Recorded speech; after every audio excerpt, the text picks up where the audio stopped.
concours d'architecture est une formule qu'on retient pour choisir le meilleur projet pour un bâtiment qu'on veut construire.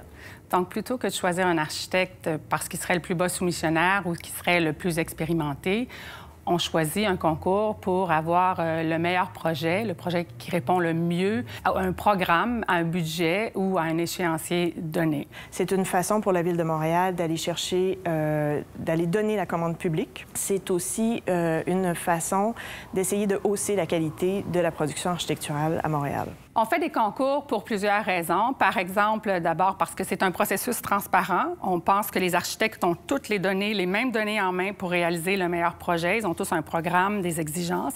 Alors, c'est une forme d'émulation qui les met en compétition. Donc, on pense qu'ils peuvent arriver avec des projets innovants. On n'a qu'à penser au Québec, dans les dernières années, tous les projets de bibliothèque, aux projets de théâtre. La Grande Bibliothèque du Québec qui est le résultat d'un concours.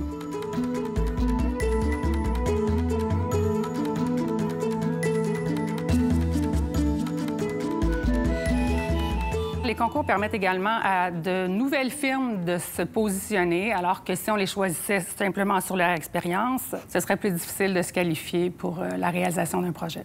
Un concours sur la facture totale d'un projet représente environ 1 à 2 du coût total de construction. Alors, c'est un pourcentage minime pour tous les avantages qu'on peut en tirer, notamment la qualité au final du projet. Le coût du concours va être celui de l'organisation, puis ça va être celui, évidemment, de la rémunération, parce que les architectes sont rémunérés pour réaliser les projets qui vont être amenés devant le jury.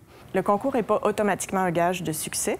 Par contre, l'organisation d'un concours demande l'organisation des idées, la mise sur table des objectifs et beaucoup de préparation qui est fait en amont avant que le concours, avant que le projet soit mis en branle.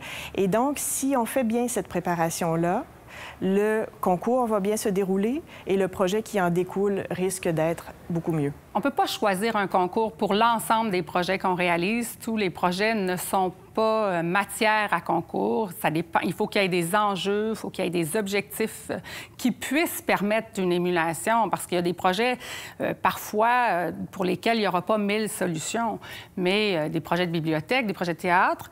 Mais ce serait intéressant aussi qu'on le fasse pour d'autres projets. On ne le fait pas pour des écoles, on ne le fait pas pour d'autres types de projets. Puis je pense que le Québec est mûr pour qu'on fasse plus de projets de concours.